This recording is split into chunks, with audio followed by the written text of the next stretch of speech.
وزیر اعظم نے 2018 کے الیکشن پر سوال اٹھاتے ہوئے کہا کہ کیا اس الیکشن میں جادوگری نہیں ہوئی تھی، بیلٹ باکس نہیں بھرے گئے تھے؟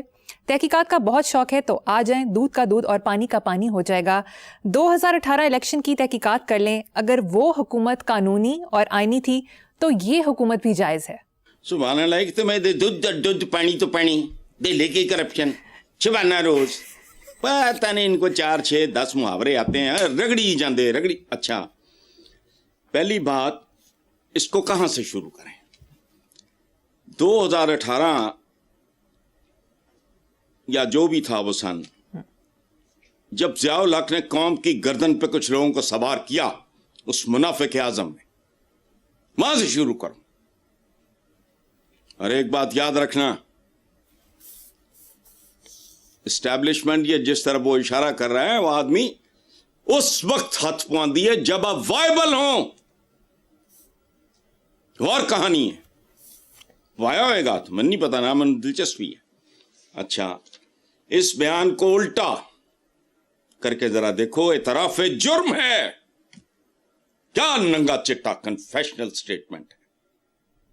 کیوں بھی 2 نمبر جی، ازی بھی 2 نمبر ہے۔ مجھے کو کہے تم چور ہو، میں کہا تم بھی تو چور ہیں، یہ آرگومنٹ ہے میرا۔ اچھا، قاتل کو قتل اس لیے معاف نہیں کیا جا سکتا کہ باقی بھی تو قاتل ہیں، انہوں بھی جان دیو۔ اچھا، یہ ویسا ہی بیان ہے جیسا کہ میرے احساسے میری آمدنی سے زیادہ ہیں تو کسی کو کیا۔ سبحان اللہ، یہ ویسا ہی اعترافی بیان ہے۔ کیا ان نے اگر میرے احساسے میری آمدنی سے زیادہ ہیں، اور یہ پاکستان میں ان کو کیا موت پڑتی ہے؟ ہر سال بتائیں کس آدمی نے ایز این انڈیویجول کتنا ٹیکس دیا، اور جائیدادیں ان کی جو مقامی ہیں دنیا میں تو خیر کسی کو اندازہ ہی نہیں ہے، یہ کھربوں ڈالروں کی جائیدادیں ان کی، یہ جو یہاں ہیں صرف اسی کے حساب سے میچ کر لو، بہت ساری کہانی سمجھ آ جائے گی۔ اچھا، وزیر اعظم کا اعترافی بیان، مقدس ایمان، سبحان تیری قدرت، اور یہ کمال کی بات ہے، قدرت سچ چگلوا دیتی ہے، منہ سے سچ کی کہہ ہو جاتی ہے۔ وہ ڈانگ نہیں کہتے رب دے بارے کہ وہ ڈانگ نہیں ماردا، مت ماردا ہے۔ It is a کنفیشنل statement. حسن صاحب، دوسری طرف قومی اسمبلی میں مولانا فضل الرحمان نے اپنی بجٹ تقریر میں کہا کہ وزیر اعظم جب وہ اپوزیشن میں تھے تب کا بیان یاد دلایا کہ اگر حکومت میں آ کر 6 ماہ میں معیشت ٹھیک نہ کر سکا تو میرا نام عمران نیازی رکھ دینا۔ اچھا، یہ وہی آدمی ہے نا جو میں پتہ نہیں آسو زرداری کو سڑکوں پہ گھسیٹوں گا، انتڑیاں نکال لوں گا، ہوں باس ہے، بیٹھ کے دندیاں کاٹ رہے ہوں دے آپس وہی اس بگول تے کچھ نہ پھول۔ اچھا، دوسری بات یہ ہے، خواہش ہے عمران خان نیازی بننے، پونڈا جہا کام کیتا ہے۔ اچھا، 40-50 سال سے تو کچھ نہیں کیا، اب کیا کریں گے؟ اگر حکومت میں آ کے 6 ماہ میں معیشت ٹھیک نہ کر سکا تو میرا نام، یہ کہا تھا۔ اتنے تے فرشتیاں دی بھی بٹالین ہوئے تو کچھ نہیں ہونا۔ بات سچی ہے مگر بات تو سچ ہے مگر بات ہے رسوائی کی۔ لیکن شہباز صاحب نام تو عمران ضرور رکھا جا سکتا ہے، لیکن وہ 2-3 کام کرنے پائیں گے۔ دوسرا، ورلڈ کپ، مجھے کوئی دلچسپی نہیں ہے ورلڈ کپوں سے، قوم پاگل ہے، یہ یاد رکھنا۔ مجھے کھیلوں سے، خاص طور پر کرکٹ سے مجھے کوئی دلچسپی نہیں، لیکن قوم اس پہ خوش تھی، ان کا یہ فخر تھا، مجھے نہیں۔ اچھا، دوجا کرکٹ دا ورلڈ کپ لایا، اور پبلک ویلفیئر کے لیے عالی شان قسم کے 3 شوکت خانہ، اسپتال اور 1 نمل یونیورسٹی، اور پھر ایک نئی جماعت بنا کے بھائی جان چھٹ کے،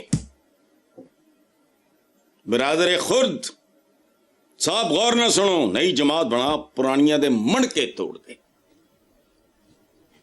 تو میں یہ اعزاز آپ کے قدموں میں خود رکھوں گا۔ کیا بات ہے حسن صاحب۔ اخباری رپورٹ کے مطابق آڈیٹر جنرل کی رپورٹس میں 2024 تا 25 کے حکومتی اکاؤنٹس میں بے ضابطگیوں کا انکشاف ہوا. رپورٹس کے مطابق 3177 ارب پارلیمنٹ کی منظوری کے بغیر خرچ. وفاقی اداروں میں فنکشنل انٹرنل آڈٹ یونٹس موجود نہیں. حسن صاحب، یہ کیسے ممکن ہے؟ یہ جہاں سب کچھ ممکن ہے، کیا نہیں ہو چکا اس ملک میں؟ مجھے سیدھی سی بات ہے، سب کچھ ممکن ہے، ہر شیطانی کام ممکن ہے. سب کچھ میں مراد پازیٹو بات کوئی نہیں ہے. یہ جو ہے وہ کیا ہے؟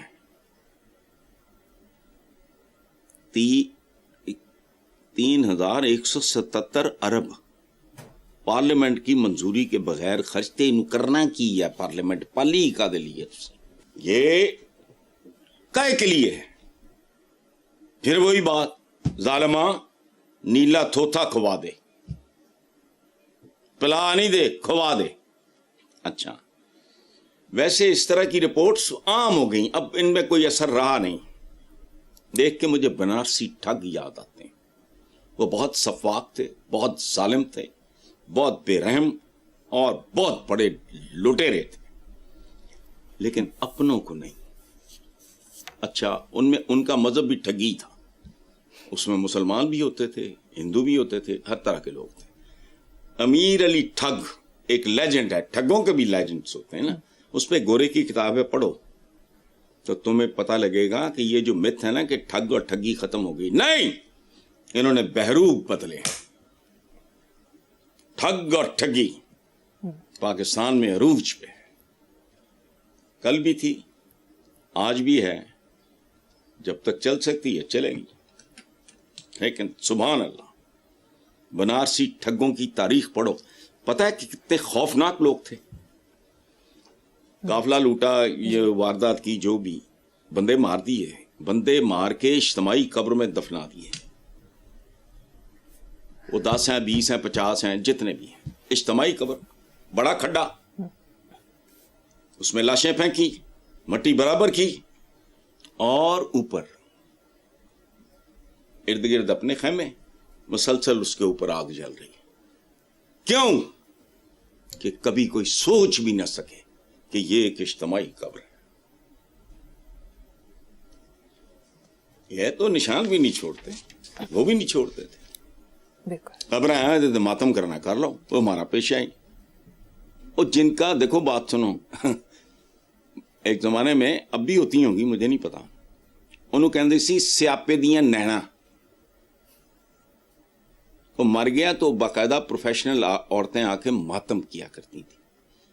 اللہ نے ہمارے نصیبوں میں تھوڑا تبدیل کر کے وہی پیشہ لکھ دیا. سیاپے دی نین نہیں ہوتی، اس کا کچھ نہیں ہوتا، لیکن رونا اس کا کمال ہوتا ہے. وہ روتی ہیں، پیٹتی ہیں، آنسو بھی ہوتے ہیں، فلانا بھی، لیکن وہ ان کا تو کوئی تعلق نہیں ہوتا. They are paid. ختم. پیشوں کی شکلیں بدلتی رہتی ہیں، یاد رکھنا، پیشے وہی ہیں. اور ایک بات یہاں تمہیں بتاؤں، حیرت ہوگی تمہیں، ہزاروں سال انسان کو پتہ ہی نہیں چلا کہ یہ ویٹ ہے. جھاڑیوں پہ گندم اگ رہی تھی، اس کو پتہ ہی نہیں تھا. وہ بات سمجھ آئی؟ سیپینس کی تاریخ پڑھو. فار سینچریز، ہزاروں سال گندم اگ رہی تھی وائلڈ اپنے طور پہ، انسانوں کو پتہ ہی نہیں تھا. بہرحال یہاں بھی جو کچھ ہو رہا ہے پتہ سب کو ہے، لیکن کچھ بھی نہیں ہوتا. اس لیے ان کے ساتھ جو بھی ہو، مجھے تو آہستہ آہستہ مزہ آنے لگا ہے. ایسے عوام کے ساتھ اس سے بدتر ہونا چاہیے.